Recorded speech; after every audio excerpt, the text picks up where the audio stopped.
NIC Asia presents जनता जान्न चाहन्छ title sponsor NIC Asia bank पनि साथी पनि राम्रो पनि हाम्रो पनि स्पोन्सर्ड बाइ गर्वैदेखि बलियो उगर्व सिमेन्ट LIC नेपाल जीवन रहँदा पनि जीवन पश्चात पनि सुरक्षा करको साथ जीवन भरको यस्तोले प्लम्बिङको भरपर्दो नाम मार्बल। तपाईको संरचनालाई जुनी जुनी सुरक्षित राख्ने सिमेन्ट सगरमाथा एउटै छ, सबैका लागि सधैँका लागि। शुभ कार्यको संस्कारमा कुमारी नेपालमा सर्वाधिक लोकप्रिय किसान पाइपिङ सोल्युसन राष्ट्र किसान Tika resort suites and spa Pokhara. Supported by युनिराइजको साथ छ र त सबै पलहरू खास छ। Unirise home appliances beginning of happiness. Manaslu world college a home for future leaders, Chabahil, Chuchepati, Kathmandu.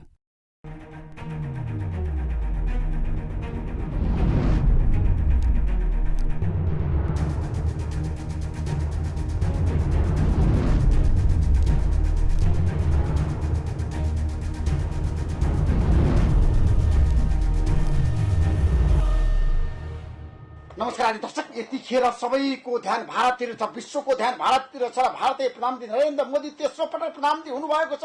NDA गठबन्धनले उहाँलाई प्रधानमन्त्री बनाएको छ र प्रधानमन्त्री बनाउन नीतीश कुमारको पनि महत्त्वपूर्ण भूमिका छ। आज हामी जनता दल एमालेका प्रमुख नेता र प्रमुख प्रवक्ता र सल्लाहकार र नेपाललाई अत्यन्त माया गर्ने नेपाली जनताले मन पराएको नेता केसी त्यागी हुन्छ। त्यागीजी तपाईँलाई अब कार्यक्रममा स्वागत गर्न चाहन्छु, जान्न चाहन्छु। जय नेपाल। आराम हुनुहुन्छ केसीजी? ठीक छ, बढ़िया। अभी गठबंधन में एक सरकार बन गए, नरेंद्र मोदी तीसरी बार प्रधानमंत्री बन रहा है। उनका भारत अभी विकास और समृद्धि का एजेंडा क्या क्या है? आप तो गठबंधन में गए अभी। देखिए, आर्थिक सुधारों के साथ जिस तरह से विनिवेश की गति भारत में हुई है, भारत एक बड़ी विश्व की अर्थव्यवस्था बनने के कगार पर है। निवेशकों को आकर्षित कर रहा है। यहाँ पर समृद्धि और जो प्रगति है वो स्पष्ट दिखाई देती है। नई सरकार अपने पड़ोसी मुल्कों के साथ कितने बेहतरीन रिश्ते बनाने जा रही है कि श्री नरेंद्र मोदी के शपथ ग्रहण समारोह में नेपाल समेत जितने भी आसपास के बाजू के मुल्क हैं, सबके राष्ट्राध्यक्ष को भी बुलाया गया। नेपाल का प्रधानमंत्री को आप क्यों निमंत्रण दे रहा है नरेंद्र मोदी के शपथ ग्रहण समारोह? इसका कारण आधार क्या है, जनता जानना चाहता है। हम बंगाल, भूटान, म्यांमार, नेपाल जितने भी पड़ोसी मुल्क हैं वो हम उनको अपना सहयोगी साथी मानते हैं। इसलिए प्रचंड जी तो हमारे पुराने मित्र हैं, उनको भी वो पहले भी आ चुके हैं कई बार, इसलिए उनको भी आमंत्रित किया गया। अभी नरेंद्र मोदी जब थर्ड टाइम प्राइम मिनिस्टर के नेतृत्व करने के बाद नेपाल भारत संबंध कैसे आगे बढ़ेगा, क्या होगा आपका दृष्टिकोण, रणनीति? हम तो राजशाही के खिलाफ जो आंदोलन चलाया, नेपाली कांग्रेस ने भी पहले राणाशाही के खिलाफ चलाया, फिर माओवादी मित्रों ने चलाया, ओली जी के नेतृत्व में चला, हमने तो उसको समर्थन दिया। और उस समय यद्यपि कांग्रेस की सरकार थी, जब प्रचंड पहले प्रधानमंत्री बने थे आजाद नेपाल के, राजशाही से मुक्त होकर के उनका यहाँ बड़ा अभिनंदन किया गया था। कोई पॉलिटिकल पार्टी ऐसी नहीं थी जो उनके स्वागत सत्कार में शामिल ना हुई। हम भारत और नेपाल के पड़ोसी के नहीं, रोटी बेटी के रिश्ते, खून के रिश्ते हैं हमारे उनके। और हम चाहते हैं कि हमारी मित्रता, हमारा व्यापार, हमारा भाईचारा दिन पर दिन बढ़े। और नेपाल छोटा भाई है और हिंदुस्तान बड़ा भाई है, संख्या के हिसाब से भी और अर्थव्यवस्था के हिसाब से भी। नेपाल को उन्नत राष्ट्र बनाने के लिए जितनी भी भारत की आवश्यकता हो, जरूरत हो, हम उसका समर्थन करें। नेपाल भारत संबंध रोटी बेटी का संबंध है, जन स्तर में संबंध है। और बिहार से तो नेपाल का इतना निकटता है, नीतीश कुमार और किसी तरीके के साथ नेपाल का इतना नजदीक का रिश्ता है, संबंध है। मैं आपको क्या बताना चाहता हूँ कि अभी नरेंद्र मोदी का नेपाल पॉलिसी में हिंदुत्व, राष्ट्र संस्था, संभावना क्या हो सकता है नेपाल में पुनर्वादी के लिए? देखिए, हम तो कोइराला साहब जब राजशाही खिलाफ संघर्षरत थे, राणाशाही खिलाफ संघर्षरत थे, हमारे नेता डॉक्टर रामानुजन लोहिया, जयप्रकाश नारायण, चंद्रशेखर, सब लोग वहाँ की लोकशाही के समर्थक थे। भारतीय जनता पार्टी के और जनसंघ के बड़े नेता अटल बिहारी वाजपेयी और अडवाणी जी भी उसके समर्थक थे। ये सही है कि नेपाल एक हिंदू राष्ट्र है और वामपंथियों की सरकार ने उसे एक सेकुलर राष्ट्र घोषित किया। अब वर्तमान में जो सरकार है वो एनडीए की सरकार है, उसमें धर्म हम लोगों के विस्तार में और रिश्तों में बीच में आड़े नहीं आना चाहिए। एनडीए सरकार धर्म के बारे में नेपाल में कोई इंटरफेयर नहीं करेगी। Nepal is a independent sovereign nation. वो अपना धर्म भी, अपनी विदेश नीति भी, अपनी अर्थव्यवस्था भी अपने तरीके से चलाने के लिए स्वतंत्र है और वही हमारी दोस्ती का आधार है। किसी प्रकार का भी दखल नेपाल के सॉवरेनिटी में किसी का भी नहीं होना चाहिए, उसके हम पक्षधर। अभी नेपाल में संघीय लोकतांत्रिक गणतंत्र है। भारतीय प्रधानमंत्री नरेंद्र मोदी का बटन लाइन वही रहेगा, व्यवस्था में फेरबदल नहीं होगा। मैं आपसे फिर कह चुका हूँ, राजशाही राणाशाही को लड़ते लड़ते नेपाल का जो नौजवान है, नई पीढ़ी, वो प्रभुत्वता किसी की नहीं चाहती। कोई दखल किसी का नेपाल में नहीं हो।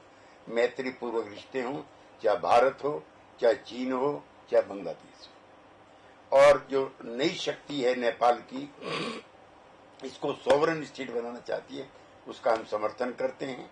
हम एक स्वाभिमानी और शक्तिशाली नेपाल के समर्थक हैं। लेकिन नेपाल में विकास और समृद्धि भारत का भी चाहना है। अभी तो जितना सपोर्ट होना था नहीं हुआ ना केसी त्याग जी नेपाल को प्रगति उन्नति के पथ में, क्यों? उसको लेकर के एक बहस तो शुरू हो रहा है। प्रचंड जी आ रहे हैं। मैं चाहूंगा कि प्रधानमंत्री से इस अवसर पर, वित्त मंत्री से इस अवसर पर और रक्षा मंत्री से इस अवसर पर समय निकाल के वो चर्चा करें और एनडीए का सहयोगी मजबूत पार्टनर होने के नाते हमारी पार्टी उसका समर्थन करेगी। नीतीश कुमार जी और हम तो गए थे नेपाली कांग्रेस के कार्यक्रम में भी, इसमें भी हिस्सा लेकर आए थे। और यूं नेपाली कांग्रेस और मधेश के और बिहारियों के तो फिर भी बेटी रोटी के रिश्ते। अरे बिहारी का और नेपाल के लिए और बिहार का जो विकास के लिए जितना भी आपने काम किया है, नीतीश कुमार ने काम किया है ना, अभी नेपाल में उतना विकास नहीं हुआ है। मध्य प्रदेश में उतना विकास नहीं हुआ। भारत बहुत प्रगति उन्नति कर रहा है, लेकिन नेपाल में विकास का अभी जो संभावना है, टूरिज्म में, हाइड्रो पावर में, कृषि में, अभी भारत सहकारी करने के लिए तैयार है। हाइडल में तो आप इतने सशक्त हो गए हो कि कुछ दिन बाद पड़ोसी राष्ट्रों को, राज्यों को भी आप बिजली देने के मूड में हो। जहाँ तक वहाँ का टूरिज्म है, रिलीजियस टूरिज्म भी और वैसा टूरिज्म भी, वो दिन पर दिन बढ़ता है।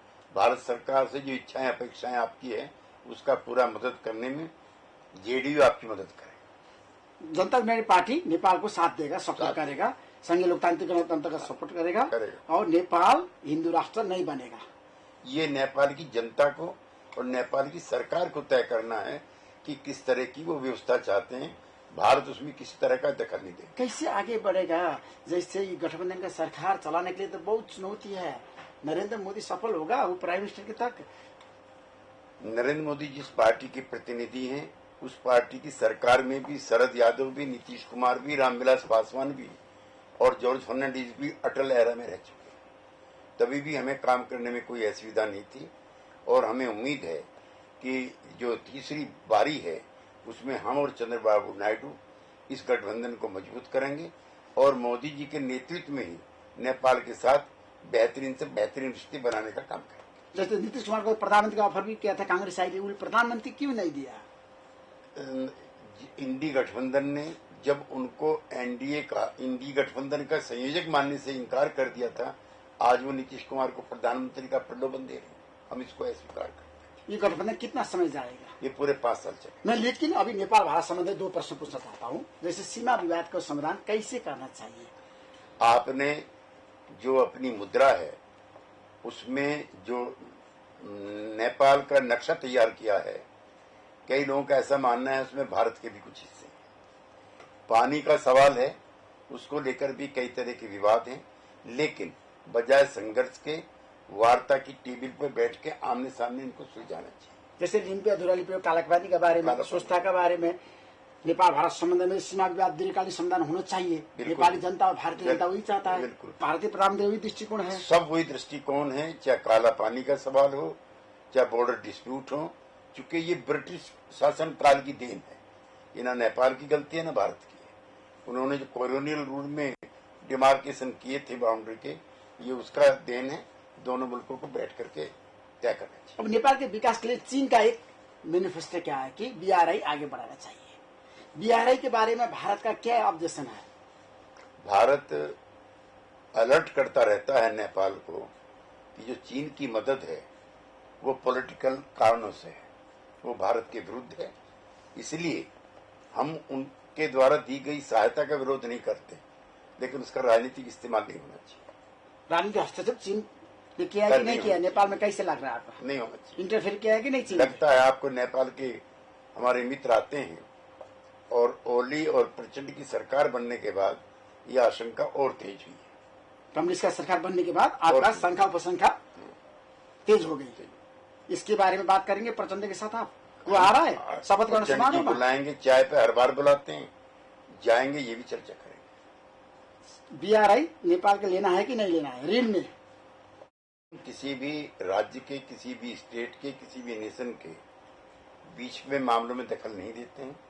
प्रचंड जी हम लोगों के पुराने संघर्ष के दिनों के साथी हैं, लिहाजा हम कम्युनिकेट कर सकते हैं लेकिन दखल नहीं दे सकते। दखल नहीं देंगे। ये नेपाल का विकास, नेपाल के रिश्ते, नेपाल की स्वतंत्रता, उसकी सोवरेंटी, उसका आंतरिक मामला है। भारत ही नहीं, चीन ही नहीं, दुनिया के किसी मुल्क को भी नेपाली सार्वभौमिकता पर कोई प्रश्न नहीं करना चाहिए। थैंक यू सो मच केसी देव जी, आपने समय दिया है। मैं आपको मेरी धन्यवाद देना चाहता हूं और आपके सफलता की शुभकामनाएं देना चाहता हूं।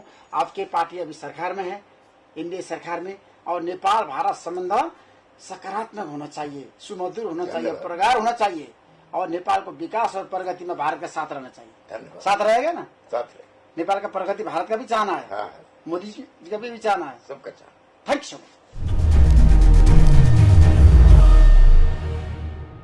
NIC Asia presents जनता जान्न चाहन्छन्।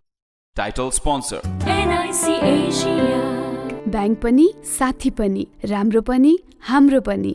स्पोन्सर्ड बाय गर्वैदेखि बलियो उगर्व सिमेन्ट। LIC नेपाल, जीवन रहँदा पनि जीवन पश्चात पनि। सुरक्षा करको साथ जीवन भरको स्तरीय प्लम्बिङको भरपर्दो नाम मार्बल।